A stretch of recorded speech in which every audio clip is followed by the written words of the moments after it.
The following is a presentation of the Belly Up Sports Media Network.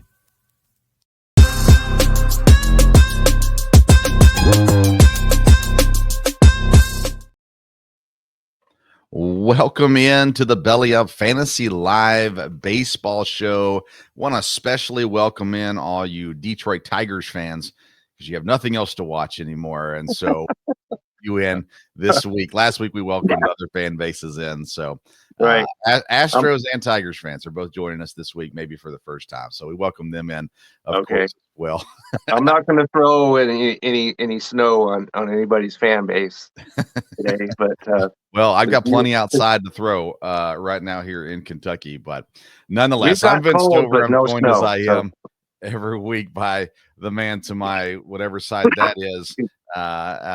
Kevin Wilson is with me. He's the senior writer from Belly Up Fantasy Sports and BellyUpSports.com. Kevin, how you doing, man? I'm doing great, Vince. And as I was saying, we've got the cold snap has returned. So I'm looking forward to talking to some baseball, and it always warms me up. And I am absolutely confident that we've got some topics today to dive into, and I am absolutely looking forward to doing so. Definitely. We are getting into the thick of it now, starting this week, where we get into player rankings. We're talking catchers. Today, we're looking at the drop-offs from 2024, and we got some Major League Baseball news to talk about as well. So let's get things started. We like to call our first segment the Fantasy Burner.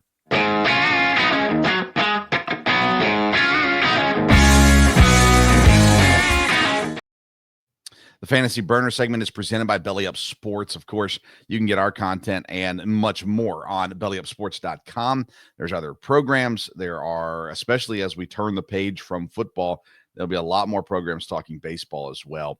And we got a lot of shows that cover a lot of different things. So check it out at BellyUpSports.com. And, of course, great articles there as well. Kevin, today our Fantasy Burner segment is about drop-offs, guys who last year did decent, and we think that this year they're going to drop off a bit. And I was looking at this, I didn't find anybody that I thought was going to be a major drop off, where I thought it was going to be, they went from fantasy relevant to not relevant. And I'm sure there is somebody in the fantasy baseball world that will do that, but that's not where I found right off the bat here in January. But I did find a few guys as well. But I'll let you start off. Who's the first guy that you see as being a 2025 drop-off from 2024? Well, the first guy that I want to talk about is somebody that can't possibly fall off from 2024 because he didn't do anything. But when I was doing, some research and going through some rankings, I was absolutely shocked to see that Jacob deGrom is ranked on more than one site or wherever outlet, as being in the top 10 of fantasy pitchers for 2025. Now, this absolutely fascinates me because there is no chance that I'm taking Jacob deGrom in the top 10 of anything. So this is a guy that pitched 10 and 2/3 innings last year. That's all. Yeah. Okay. And let's see. He's had 2 Tommy John surgeries. He's pitched 150 innings in 2019 and never again since then. So if we want to talk about jump in a time machine and go back to 2019, okay, but it's not. It's 2025. And the last ADP that I saw had him ranked at number 40. That's still way too high for me. There is no chance I'm going to use anything in the top 4 rounds, especially on Jacob deGrom. So I wanted to put this guy out there and say, hey, don't listen to these people that are putting him on any kind of top 10 list because I am not buying it. If he was to fall a little, past maybe round 10 or so, and he was looking like Jacob deGrom in spring, I could see making a move on that because he could be Jacob deGrom, but there is no shot at all of taking him in the first 4 rounds. So But if you do that, just remember, Kevin told you don't do it. So I actually just added that topic to our show topics for a couple weeks from now. Veteran Okay. pitchers. We got a lot to talk about, right? You got Yes, we deGrom, do. We you have got tons Verlander. of things. Yes. Last year we talked about Sale before the season. We were both kind of We skeptical. were wrong. Yeah, and he came out and played great. So And I we were just wrong, and wrote we it were down to also make sure. right about Mr. Tyler Glasnow. Yeah, Okay. We yeah, were both on that train. yeah. So Yes, I for just thought sure. I'd throw that out there because I don't want anyone to sit there and see, okay, I have to have Jacob deGrom. No, you do not. Not at that value. We'll talk a No. lot about values when we get into these rankings, position rankings, and things like that as well. But yeah, that value is not great, and No. it's more than not great, of course, No. as well. So we're going to come back and revisit some of these veteran pitchers in 2 weeks, but we'll stay on the pitcher train. And my first guy is a guy that I really, really like, and it's Sonny Gray. And Sonny Gray last year went 13-9, 3.84 ERA, 203 strikeouts. And was a great season for Sonny Gray. And again, I'm a huge Sonny Gray fan. I really wanted him to end up in Milwaukee last year.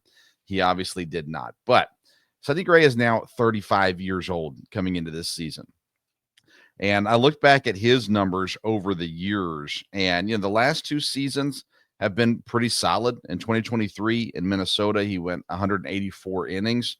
Last year, he went 166 innings. But the 3 years before that, he was really struggling. In 1 year, 56 innings, 135, 119.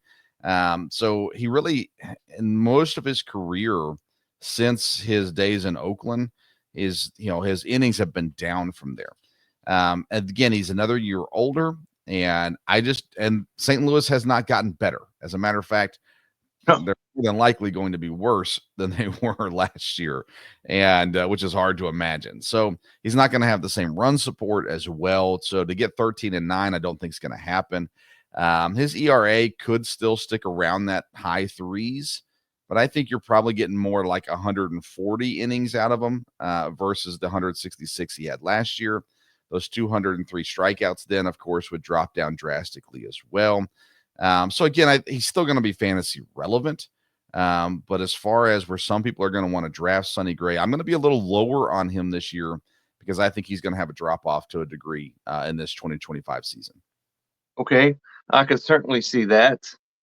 So my second guy is the guy that was considered an ace last year. Okay. And I actually drafted him, and that's Luis Castillo of the Seattle Mariners. Yeah. Okay. So his ERA and WHIP has gone up every year since 2022. So he is trending in the wrong direction. Last year he was 11-12 with a 3.70 ERA. 3.70 is not an ERA you want from your staff ace. Okay, that's too high.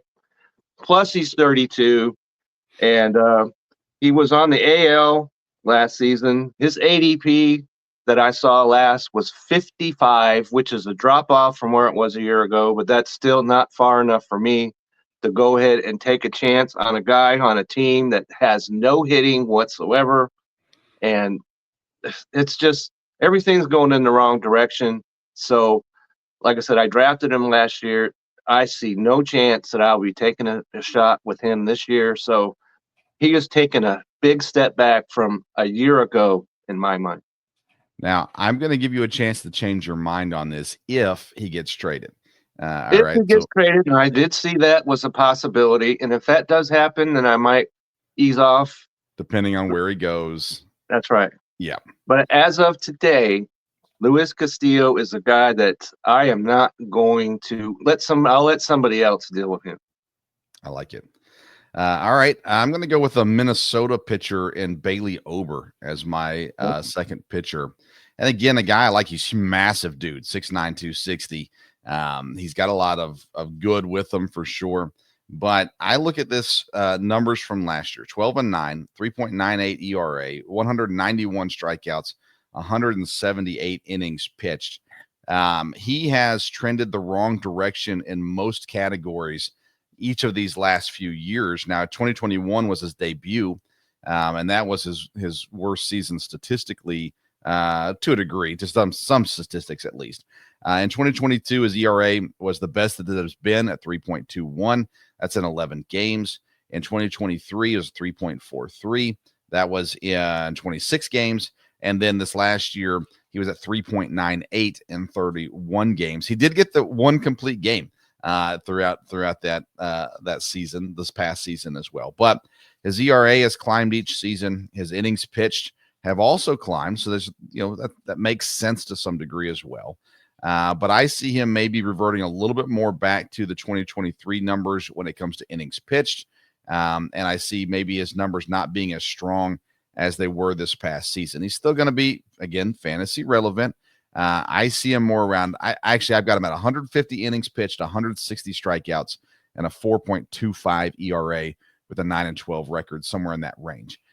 So I see him just reverting backwards a little bit. Again, Minnesota, another team that hasn't really improved, and they're not going to be horrible, but they're not going to be great. And the people around them may have gotten a little bit better. And so I look at it that way and go, well, I think Ober's maybe having less of a upside this year than he had last year. And I see him more as a later draft pick, and maybe even a guy you end up stealing off the waiver wire at some point in the season when someone gets mad at him for 2 bad starts or something to that effect. So again, I like him overall, which is kind of weird for me. Usually I pick guys when we get to our batters, you'll see I'm picking guys that I don't like. But both of these pitchers I really like. I just think that they're going to regress here in 2025. Okay, I can certainly see that. And I'm going to throw this one real quick pitcher in there that I've seen mentioned as a value, and that's Ryan Pepiot of the Tampa Bay Rays. Yeah. He's no idea of anybody's idea of being a great pitcher or anything like that. But last year he had a 3.60 ERA. You'll take that. However, the problem is that was in the Tropicana, which is destroyed. And they're going to be playing in the Yankee spring training facility, which is modeled exactly after Yankee Stadium. The problem here is that he gives up fly balls at a 45% rate. When you give up a fly ball to right field, it's going out of the park. So Ryan Pepiot is a guy that went from fantasy kind of a value to fantasy Death Valley because of the pitch, stadium he's going to be in. So he's not a guy, even if he slides off the mountain completely, I'm not taking him because I know where he's pitching, and it's just not adding up to me to have him on my roster. Yeah, I watched him live last year against Baltimore when we were down there. Baltimore, hit him pretty hard. Tampa has been one of those weird places where, in the past, maybe decade, in the past while, they've been so competitive. But last year, I told you they're going to drop, and boy, did they. And now you got more. They still have young talent. There's still people there, but they're not the same thing that they were a few years back when they were, making a run at the AL East and all that kind of stuff. So, yeah, I would be staying away from him too, I believe. Let me throw a fielder at you, and someone on the offensive side, and it's from Philadelphia. Okay. Alec Baum is who I'm going with here. I know his name has been rumored to be on the trade market as well, and them looking to get him somewhere else, which, again, could be a positive thing for him, although that lineup in Philadelphia protects him pretty well. Last year, 15 home runs, 97 RBIs, and he hit 280. But, again, if you go look at his stats, he has trended the wrong direction now for 3 straight years. His batting average has dropped. His numbers overall have dropped as well. And so when you get there and you start looking at where he might be, I see him trending down continually. Now, again, at those numbers, it's not going to be a drastic drop off, but he already was kind of on that verge of, if I desperately need a third baseman, kind of a thing. And I think this year, in my opinion, he goes undrafted. He should go undrafted. And he's more of a waiver wire. Again, if he gets traded to a spot where he's going to be there every day and there's a good ballpark for him to hit in, then that could change my opinion on that. But overall, I look at him and I go, I just don't think of all the third basemen that are out there, and I know we're about 4 weeks away from doing our third base rankings, but I don't see him as a guy that is worth my investment in the draft. I feel like there's other guys I can go after, and if those guys don't work out, then maybe I come back and get Alec Baum later off the waiver wire. So I just don't see him as that great third base option, especially at any front half of the draft in fantasy drafts right now. Okay, I can see that. The first offensive player I'm going to go with is right down the street from me, and a player that I have drafted 2 years in a row. And that player is Marcus Semien of the Texas Rangers. Okay. Okay. So, problem is that he's 34 years old, first of all. And this is a guy that has played almost every inning in the last 2 years.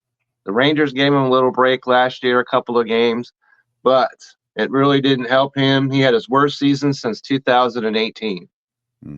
23 homers, 8 stolen bases, only 8 stolen bases a year ago.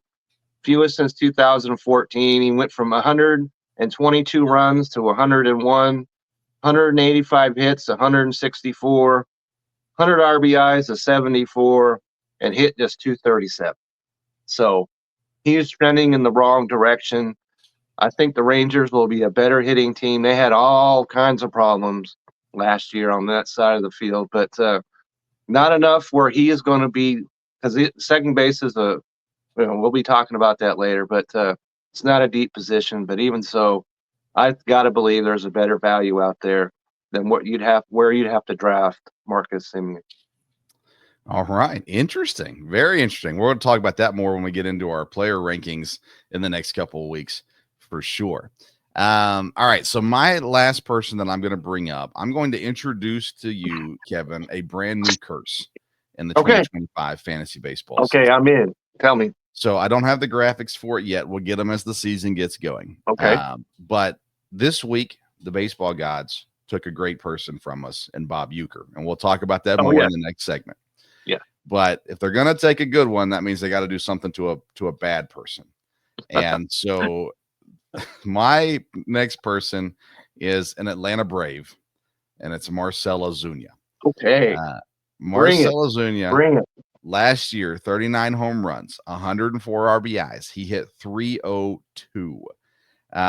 You look at this, and first of all, some people disagree with me on this, and that's perfectly fine. But he's a horrible human being, and so when I look at this, I go, okay, a good person and Uke has been taken away. A bad person has to pay a price as a result of that. So last year was the council curse, and we saw it come to full fruition.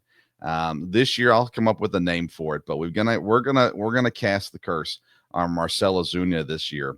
I've got him dropping down to about 28 home runs, 90 RBIs, hitting about 272. And I look at his past years. This past season was the first year he's ever played 162 games. That was an impressive feat, especially for an Atlanta Brave when everybody else was seeming to get hurt left and right over there. In 23, he played 144 games. In 22, he played 124 games. And 21, 48 games, and 20, 60 games. So I have a feeling that from what we've seen from the baseball gods is he's going to get injured at some point this year. He's going to have a drop off just naturally. Had a very good season last year. So it's hard to match the numbers from last year anyhow. But I throw on top of that Bob Uecker passing away, and I say, okay, something has to even out. It's going to be Marcell Ozuna. And so as we move on, when we get to the outfield rankings, I'll probably have our graphics for the Ozuna curse at that point. But I'm putting it out there, and he's a guy I would never draft anyhow, just because I know that doesn't matter in fantasy baseball. But I won't do it. I won't draft him, no matter how good he is. But I think this year he does have a drop off. Especially from last season, no doubt. I agree with that. There's nowhere to go but down for him. Yeah. Even if he was, a good human being. Right. So, and he only qualifies as a DH, I believe, too. So that doesn't really help his case. So, yeah, I'm not in on him either. And I remember last year when he was all of a sudden looking good. Well, should I go out and get him? I was like, no. I'm like you. I'm just not going to do it. And so I'm with you on that. And just before we move on, I have because I know your dad watches this. He told me so. Yeah. And so I'm going to bring up Randy Arozarena. Okay. I know he's one of your dad's favorite players. Yeah. Okay. But he's now with the Seattle Mariners, who can't hit worth anything. All right. And since 2019, his batting average has decreased every single season, full or non. Okay. So, and he only hit 219. That's yikes. Okay. And he is a guy that has seemingly all this talent. 219 is totally and absolutely unacceptable from him. And so, but it's 23 home runs. I was surprised to find out 23 home runs is his high that he's Really? ever had. So he's not a power hitter per se. Right. And he went from 10 stolen bases or 20 stolen bases, but he was caught 10 times. That's awful. 50%? That's awful. Yeah. So everything about him screams stay way far away from him. So I just want him to throw that in there. Hope your dad's hearing that, and he will stay far away from Randy Arozarena this year. I would have thought he would have had a year or two in the upper 20s. I wouldn't I would have thought necessarily that's call him what as a 30 home runner, but real-time research right here. So That's right. All right. That's our Fantasy Burner segment presented by Belly Up Sports. Check out bellyupsports.com for more great sports content. We're going to take a break. When we come back, we're getting into the MLB news with our hot corners.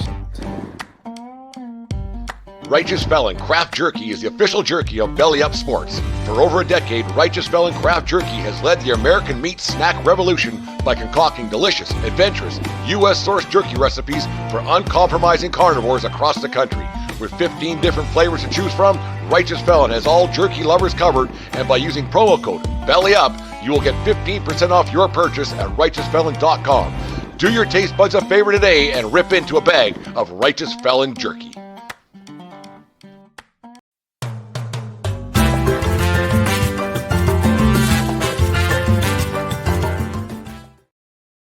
Welcome back into the Belly Up Fantasy Live Baseball Show, and we now enter segment number 2, which is our hot corner, presented by Righteous Felon Jerky. Join the flavor revolution at righteousfelon.com. Use code BELLYUP for 15% off your purchase. And I want to start with the Bob Uecker news, Kevin. Obviously, I'm a Brewers fan and have massive respect for Uecker. I think he is the best who ever done it. And I know there's some stiff competition at that level. Listen to Bob Uecker on the radio to hear the stories that he would tell during the game. The game could have been boring, but Uecker had stories to fill in. You throw in his comedy along with it. He just kept everything light. You see the respect that the players had for him and his involvement with the team. I mean, anything that they celebrated, Uecker was there to celebrate with them. And hearing Kristen Yelich speak about it, it's just you sit here and you realize it's more than baseball with Bob Uecker. Obviously, he's acted and hilariously acted as well. And just the way that he was self-deprecating about his playing career was absolutely hysterical. We knew his time was coming up, but I'll tell you what, we're going to miss Bob Uecker, especially listening to him as I listen to as many Brewers games as I can. I'm going to miss having him on those calls, even though he was less and less, especially last season. But man, I hate to see it. It's going to happen. It's the way it works in life. And but sad for sure. Bob Uecker passing away will leave a little bit of a gap in especially the Brewers fan base this coming season. It certainly will. And it was interesting to me that because they wanted him to do the national game of the weeks and stuff like that, but he always came back and did Brewers games. He never forgot any of that. And so and I had told I'm old enough to remember when he was doing all those commercials about the I must be sitting in the front row, and they wind up shooting him all the way back to the back of the stadium. And like you said, there was never a player who probably accomplished less in their careers who got more out of that than he did. And didn't mind, talking about he only hit 200 and I could have qualified as a rookie in my second year and things like that. He would talk about. So, but yeah, baseball has taken some real losses. Yeah. He's a big loss. Vin Scully, Ernie Hardwell. Those are legendary names that have been doing this for a long, long time. So he is definitely going to be missed by everybody that calls himself a baseball fan. Yeah. And so I was really sorry to hear that he had passed, and glad he made it to 90. Yeah. And so everybody, like I said, I'm old enough to know when he was actually in his probably his 40s. I don't know, but later generations after me was able to enjoy him as well. Yeah, and I'm glad he was able to make it through last season because he was on the broadcast sparingly last year, but they brought him in, and I know that just the making it to the playoffs, all that kind of stuff was big, and it kind of felt like you knew that this was probably the last time that he was going to be in the locker room with the guys and having a good time with them, and he took advantage of that too. So. I'm thankful he was able to end out last season, of course. And this year will be you'll see a lot of Bob Uecker in Brewers games this season, in remembrance of him, of course, as well. And, maybe we'll talk about next week the guys that we think who are going to take a step up this year from last year. Maybe Christian Yelich. I know he's coming off an injury, but he had a very unique relationship with Bob Uecker. And so maybe there you go. I did see what he had to say about that, and it was very, very. It raised my spirits just reading it. Yeah. So we'll talk. We might bring up Christian Yelich next week in our conversation as well. Let's talk about a few signings going on this week. Of course, the big one, Roki Sasaki ends up with the Dodgers. No big surprise. I was surprised that the Padres got eliminated so quickly. I say quickly. It was within a day or two of them announcing he's signing with the Dodgers, but. I was surprised that they announced that before they announced Toronto was out of it. I thought for sure it was down to San Diego and Los Angeles. But as soon as San Diego was out of it, I said, well, there you go. It's Los Angeles. There's no doubt about it at this point. You're a Dodger fan, so let's start from that perspective. This is the second year in a row you guys have signed a big international player. What are you thinking about Roki Sasaki? Well, what's interesting to me about this, and I didn't really realize anything about him, but he's been injured in his last 2 seasons in Japan. So there's no guarantee this dude is going to come in and light the world on fire. Yeah. And the other thing is the Dodgers are going to have a 6-man starting rotation this year. So even if he is the next coming of Greg Maddux, let's say, you're only going to see him every 6th day. Yeah. So the innings are going to be, not going to be out there too much. And so I would be, especially in fantasy, I would be a little cautious of all the Dodger pitchers, regardless of how good I think any of them are, because as I said, there's going to be 6 of them. And we don't even know which 6 of those will be just yet, but still, they're not going to be guys that are going to go out there and pitch 185 innings. None of them are going to do that. Do you think that they will stay with 6 when someone gets hurt, or do you think they'll drop to 5 when someone gets hurt? Well, I think that given the amount of pitchers that they have available to them, then I think they will still, unless the other guys are really awful, then they might go to the 5-man rotation. Yeah. And I'm sure they'll probably do that at some point when there are days off and things like that, and kick somebody to the curb a little bit because they only need 5 guys for a brief amount of time. But I think 6 guys are the way they're going to go from pretty much from beginning till end. Till the playoffs come, then, of course, you only need 3 starters then.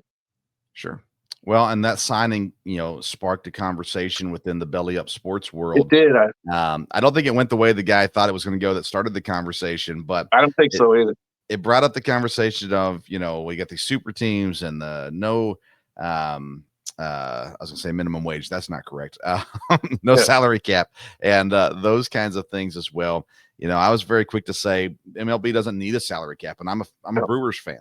I don't think I like it. I like the fact that you have David versus Goliath and that David wins many times, actually. Someone brought up the fact that the Dodgers have been a super team for a while and they don't have that many World Series to show for it. So same with the Yankees, right, as well. So yeah, and you're a Dodgers fan, so we're on opposite ends of the fan spectrum here. As far as you're a fan of a team that spends a lot of money, I'm a fan of a team that doesn't spend money, and I think we're both pretty happy with it.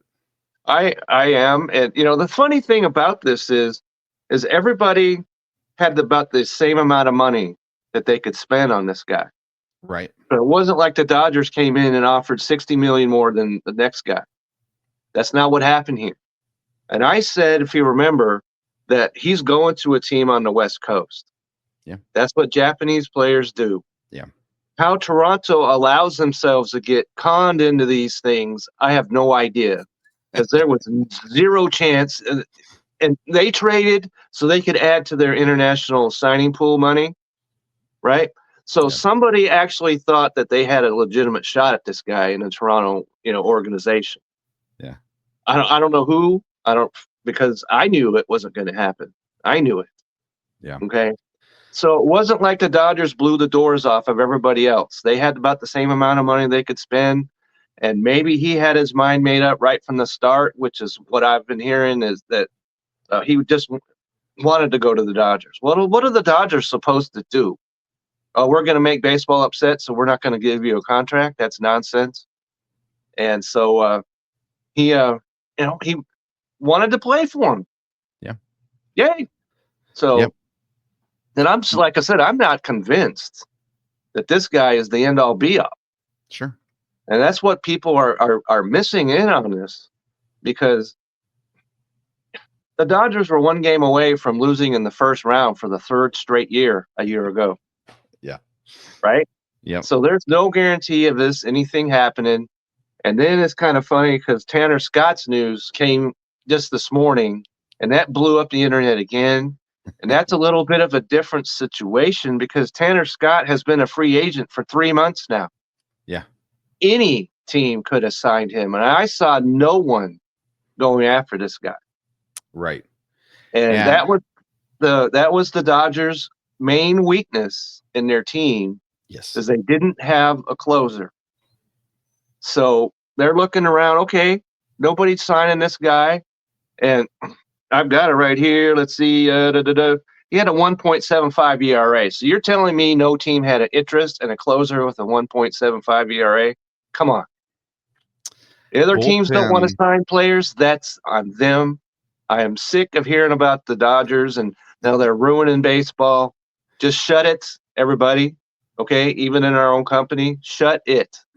Your team won't sign players. That's on them, not the Dodgers. Okay. So the bullpen movement was very slow. Still is, really. Devin Williams gets traded to the Yankees. Tanner Scott signs with the Dodgers. Jeff Hoffman signs with Toronto this week. We're going to see more movement in the bullpen over the next couple of weeks. But I want to leave 2 cents on this salary cap issue. Yes, go ahead. My opinion is this. It has nothing to do with the teams. It has nothing to do with the league. It has to do with the players. And it was this way in basketball when they started forming up these trios.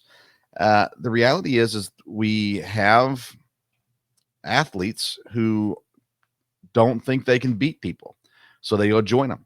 I think they're weak in their minds. Not all of them, of course, but I think that's the problem. Is not that we have teams that are willing to spend the money. It's that we have players who are not willing to compete against these teams, so they just go and join them instead. I just come with the mindset of, hey, why wouldn't you go to the Padres? Why wouldn't you go to the Giants? Why wouldn't you go to the Diamondbacks with the intent of beating the Dodgers? That's the way I look at it. You're good enough to do it. Why not? Why not be somebody that builds the team up versus just be another piece underneath the Mookie Betts, Freddie Freeman, and Shohei, trio? Like, why not go somewhere else and make a name for yourself versus possibly getting a ring, but no one remembering you were on the team? And so that's the way I look at it with that. The only other signing this week was Jesse Winker. He signs with the Mets. Jeff Hoffman, he's got some injury issues, so he's not going to make a huge difference, I don't think, in Toronto. Jesse Winker, fine enough player, but again, he's not going to move the needle much in New York either from there. So, Kevin, I want to get to the rankings. You cool with that? Okay. All right. Let's do it. All right, let's take a break to hear from our friends at SeatGeek. When we come back, we're jumping into catchers and giving you our rankings for fantasy catchers in 2025. Hey everyone, it's Ryan from No Credentials Required to talk to you about one of our newest partners at Belly Up Sports, SeatGeek. Yeah, live sports is great on television, but the feeling of being at the arena is a priceless experience. That's why our friends at SeatGeek are there to help you find the best tickets at the best prices. Not only can you get tickets to sporting events, but you can also get tickets to concerts, comedy shows, musicals, and more. Search for your desired event now at SeatGeek.com, enter promo code BellyUpSports at checkout, and you save $20 off your first purchase. SeatGeek. Life's an event. We have the tickets.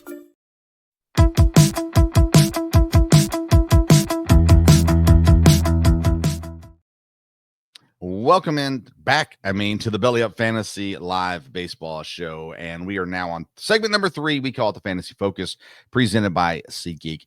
And we start our position previews. And we're going to each week now, until we get through all of them, we'll be doing position previews. And we're ranking our top 10 in the position.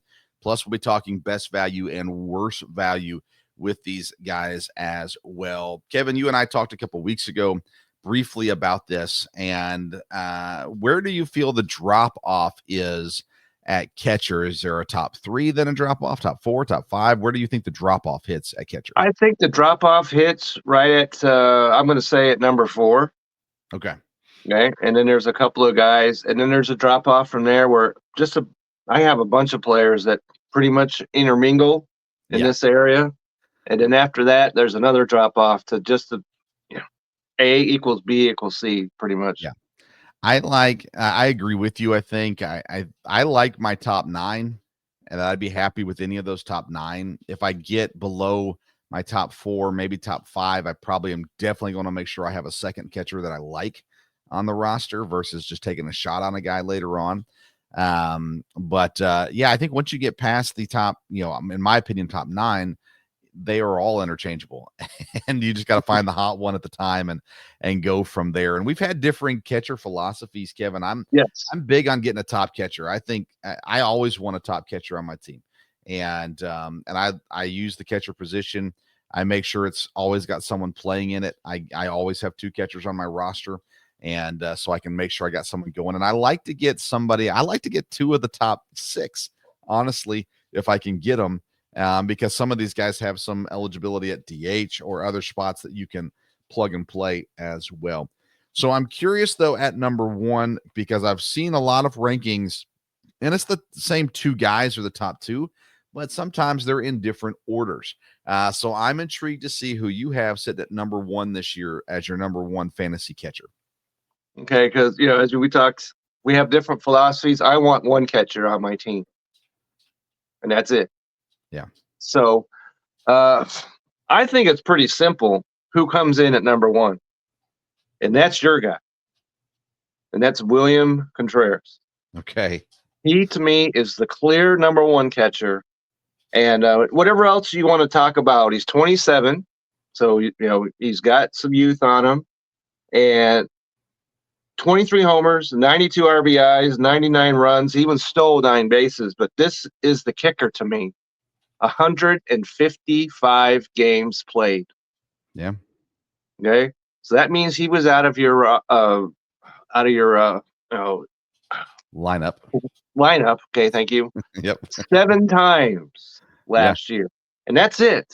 So you could put him in there as your catcher and not have to worry about anything else ever. Yeah. So that 155 games, I had no idea he had been in that many. You probably did, but I was really, really. This is a guy that I would be willing, because I'm usually not willing to take a catcher high, but this is a guy that I could see going up and getting simply because he locks down that position for you for the rest of the draft. So obviously I love William Contreras. He is my number 2 ranked catcher in fantasy. Here's my concern for Contreras. I want him on my team. I'd love to have him on my team, but he's kind of like Azuña in the fact that he can only go down probably this year. The potential of him, not necessarily being bad, but the potential of him dropping in numbers is pretty high. in this season. Now he is at that peak age. He has that potential to maybe take one more step forward still. He's still going to be good. He's still going to be a top tier catcher. And like I said, I'd be more than happy to have him on my fantasy team. And I am very happy to have him on the team that I cheer for in Major League Baseball. But I've got Adley Rutschman first. And I feel like Rutschman is that kid that he is due for his next step. He's also 27. He's not played as much as Contreras has, but he's also 27. Last year, he played in 148 games. So pretty close. That's 7 games less than Contreras. And I'm not sure that Contreras will play that many this year. Last year, they had 3 catchers, and they kind of rotated them between the DH and the catcher spot. And this year will be back to 2 more than likely. So we'll see how that one breaks down. He'll definitely play DH most of the time when he's not playing catcher, especially, depending on how the season goes towards the end of the season. That could vary if they're way ahead or, those kinds of things also. But I like Adley Rutschman as my number 1. Again, he did 148 games last year, 154 in 2023. He had 19 home runs, 79 RBIs, which was 1 below his 2023 number. So still right there. Only 1 stolen base. So that's definitely not as high as Contreras was doing as well. But I really feel like Rutschman's at that 4th season that now it's time for him to make that next step forward and be a superstar that he seems like he is already, I believe. So I've got Adley Rutschman 1 with Contreras 2. But to me, they are clearly the top 2 catchers in fantasy baseball. I have Rutschman at number 2 almost, and I'm doing that almost reluctantly. Okay. Because everything that he did last year was a step back from the year before. You usually expect that a guy that exceeds to move up a little bit, but everything was down. He hit 277 2 years ago. It was 250 this year, that past year. And he only scored 68 runs. It was 84 the year before. And so I like him a lot. And as you mentioned, he's right there in the age that he's going to play a lot of games. I think Baltimore's offense might take a step back a little bit this year. We'll see about that, depending on who they can get. We talked about all their prospects and everything else. But I like him. But there's another guy that I'm going to talk about in a second that almost pushed himself up to the number 2 position, maybe never again to be seen in this spot. But this year, he's right up there. You're probably talking about my number 5 guy. But before we get to that, I'm going to counter you on the Orioles. I think it's going to be the exact opposite. I think these young guys come in this year and perform the way we thought they were going to perform last year. Last year, what did the Orioles do? They went out and signed Corbin Burns. And what did everybody do? Oh, well, now they've got a pitching staff.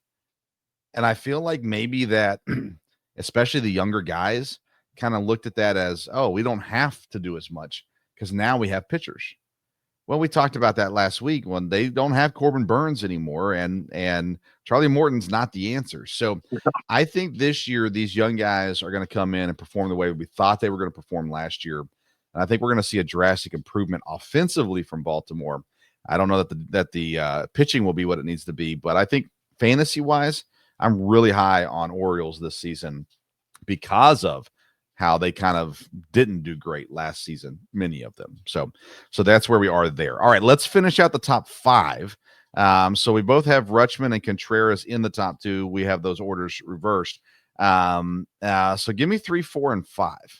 Okay, so my number 3 catcher is the guy that I was high on last year, and I'm getting right back on the train, and that's Salvador Perez at number 3. All right, so at number 4, I have Yanier Diaz of the Houston Astros, and then coming in at number 5 is Cal Raleigh of the Seattle Mariners. That's who I have as my top 5. Okay, all right. So first of all, one of these days I'll be right on Salvador Perez. For the last 2 years, I've saying he's going to drop off. He's going to fall off the face of the earth. And I have been dead wrong for sure. I have him at number 5 this year because I mean, again, I didn't even want, I'm not drafting Salvador Perez, and I am scared to death that he's going to drop off the face of the earth. He's going to have one of those Contreras years that we saw at St. Louis last year. It's like, what happened? Like, where did he go? And I just think it's going to happen at some point, but his stats say he needs to be up here. So I'm putting him up in my rankings as number 5. I've got Diaz number 3. I love Yanier Diaz. If I don't get Rutschman or Contreras, I got to have Diaz. Like those are the 3 guys I'm dialed in on this year in our fantasy drafts. And then I've got number 4. I got Will Smith from the Dodgers. And Okay. you've never dogged Will Smith, but you've never been super high on him either, which always kind of makes me chuckle because you're a Dodgers fan.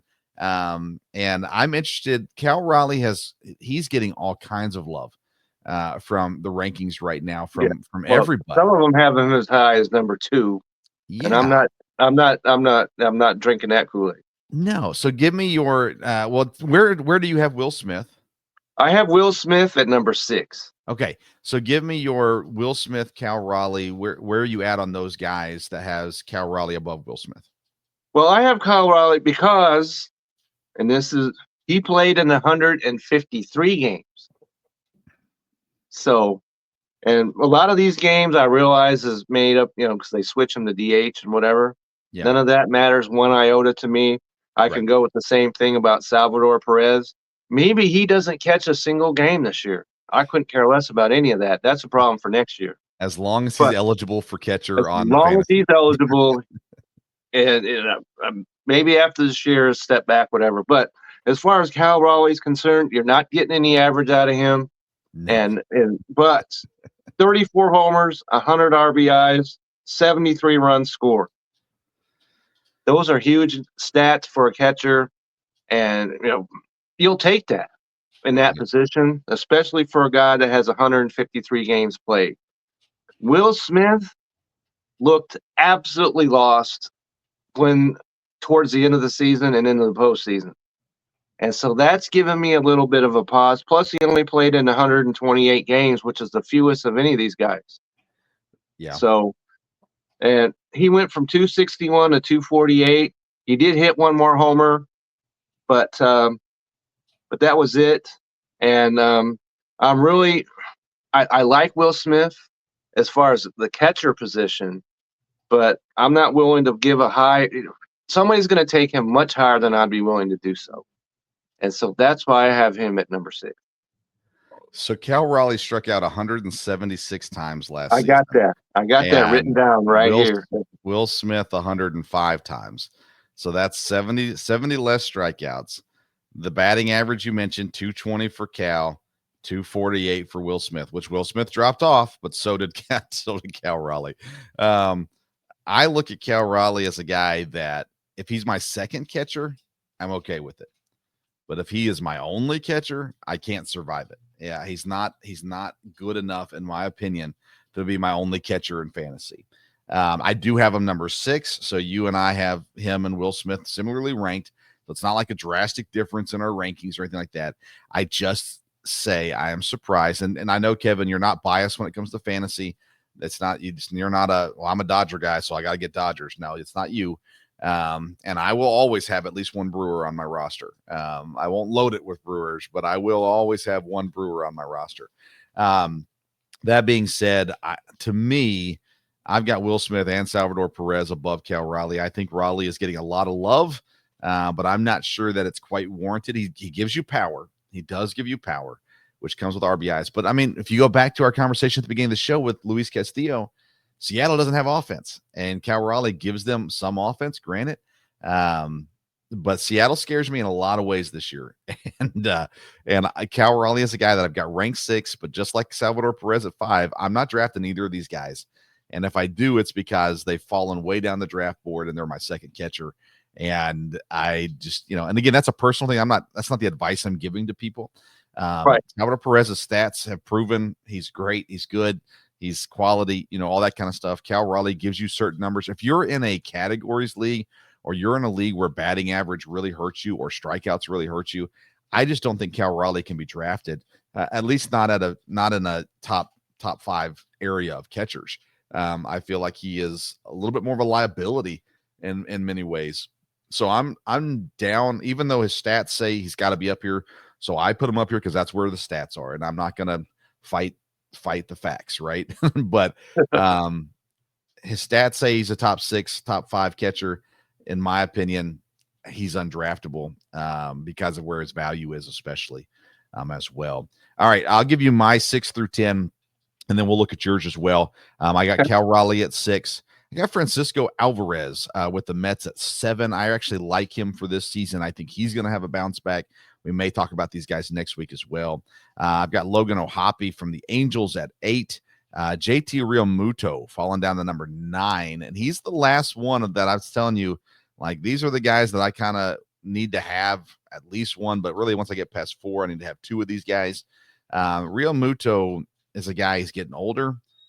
He's crazy good athlete. He's been a really good catcher. He's on a really good team. So I just can't imagine he's going to be outside of the top 10 this season. And then for number 10, I fought with a bunch of guys, man. I ended up going Shea Langeliers from Oakland. Okay. But we talk about being interchangeable. I mean, throw any other name you want to at number 10. They'll plug and play right there. I'm not drafting Shea Langeliers. I'm going to go with that waiver wire cycle of catchers if I get to that point without a catcher. Okay, so my 7 through 10 is I do have Shea Langeliers at number 7. Okay.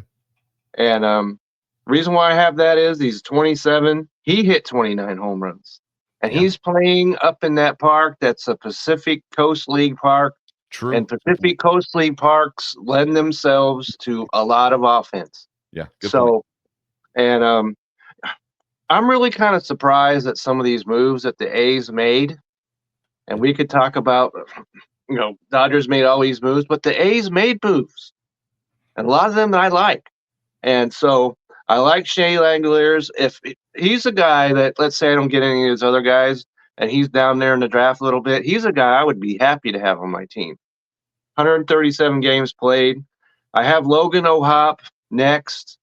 I don't have a whole lot of cheering going on for this, simply because of who the Angels signed behind him. That makes me a little nervous, but he's only 24 years old. I can't believe that the Angels are going to blow a career of a guy that's 24 years old for somebody who's 48 years old or whatever he is.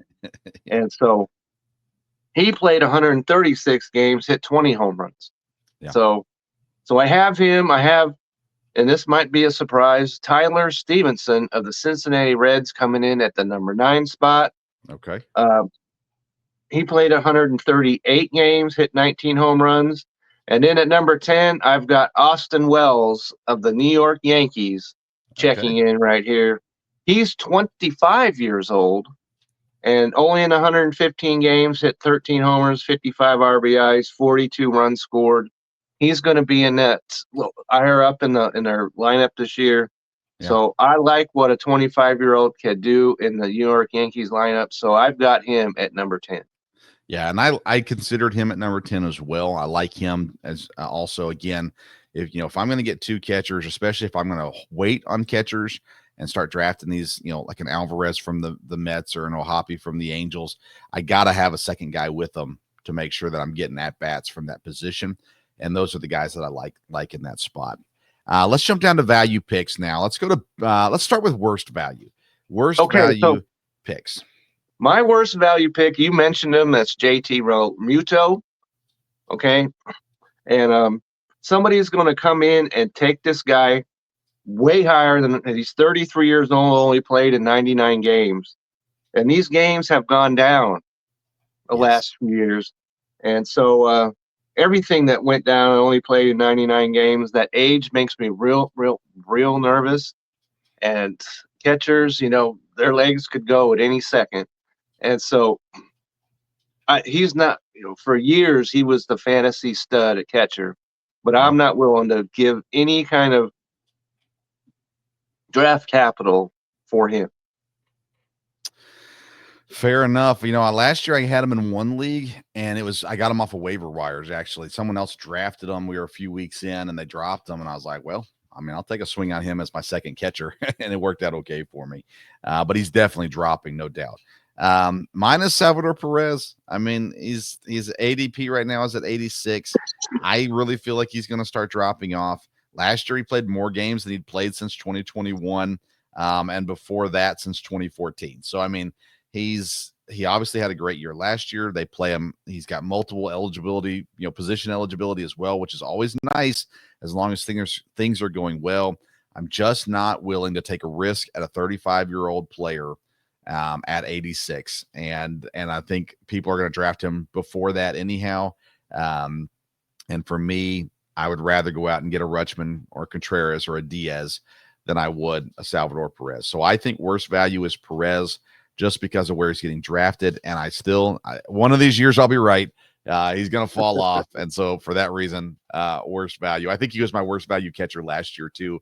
And obviously I was wrong. So take it or leave it. If you like Perez, go for it.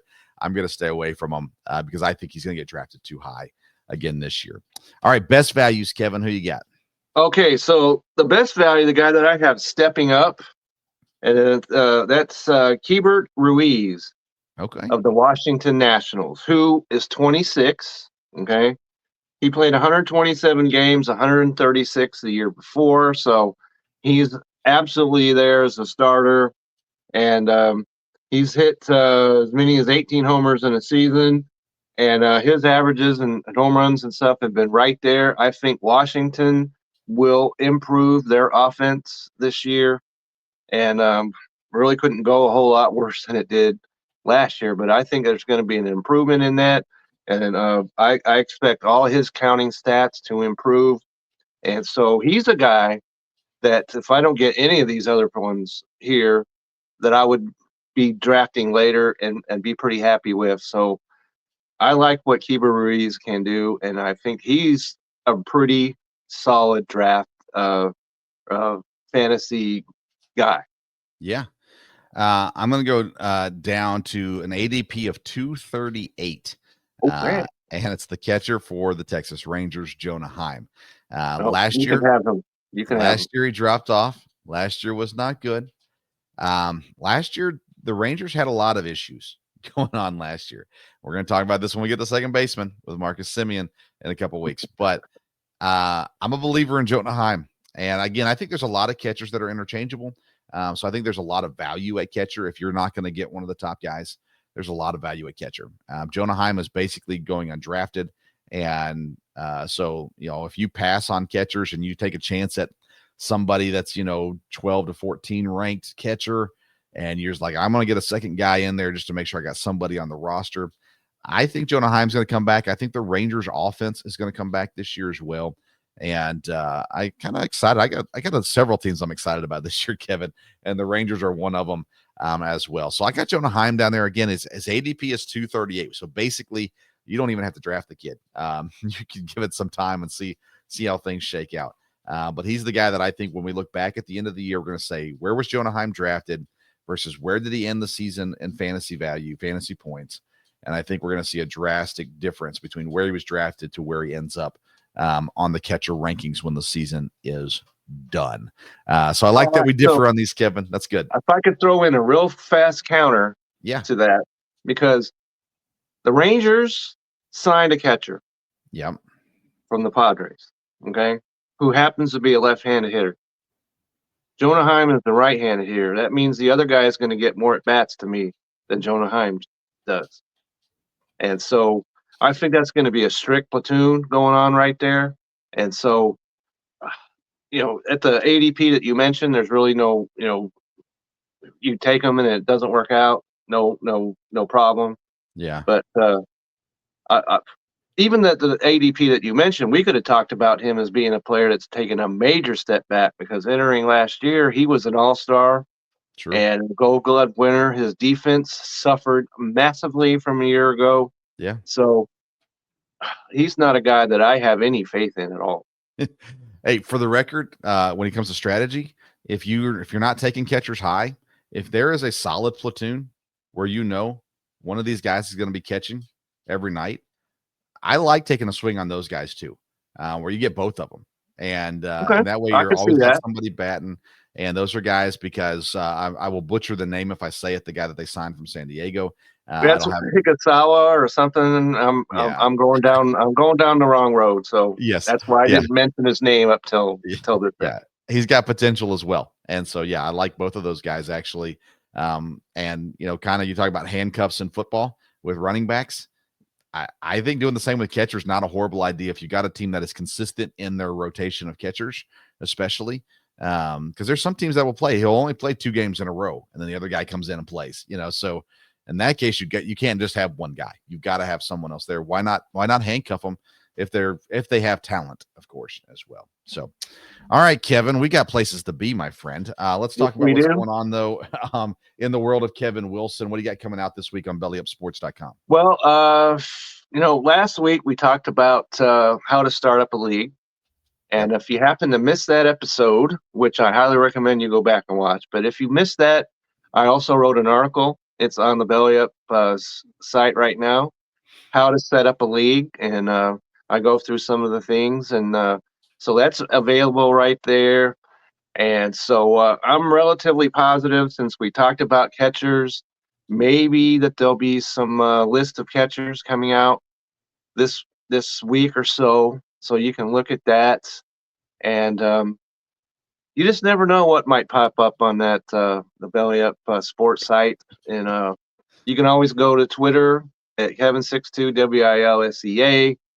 I'm in the MLB Clubhouse chat, and that got lit up yesterday too with the news of the signings and everything else, and I was involved in that as well. So what if discussion is baseball, I'll show.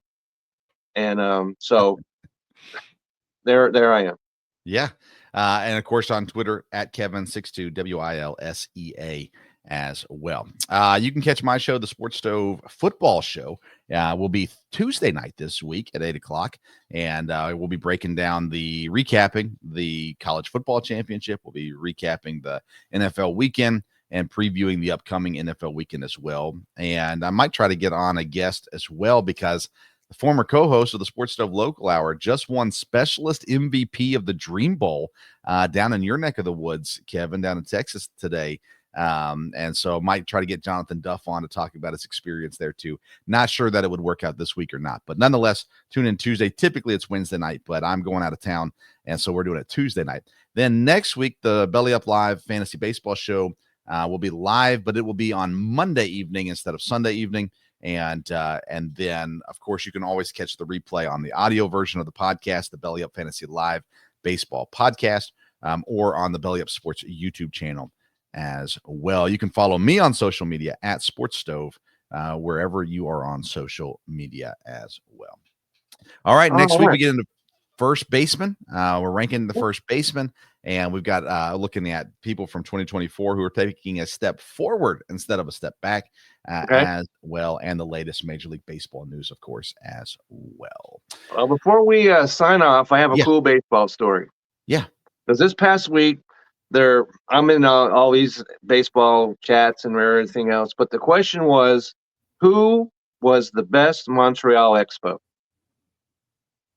The best. My response was Gary Carter, the catcher. Yeah. You know who liked it? Gary Carter. Nice. So I thought that was really cool. I'm like, is this really the guy? And I go and I click on his page, and it had everything on there about what teams he played for, what years, and everything else. So I thought that was really cool that Gary Carter himself noticed what I had put out there. Hey, reach back out to him, ask him to come on the show. We'll talk to him. I would do that. There you go. I would absolutely do that. There you go. If you're listening, come on the program. That's right, Gary. Come on in, and we'll be more than happy to have you. For sure. All right. Well, that's it for this week's episode of the Belly Up Fantasy Live Baseball Show. We'll catch you again next week. Just enjoy prepping for your drafts, because they're coming up pretty soon.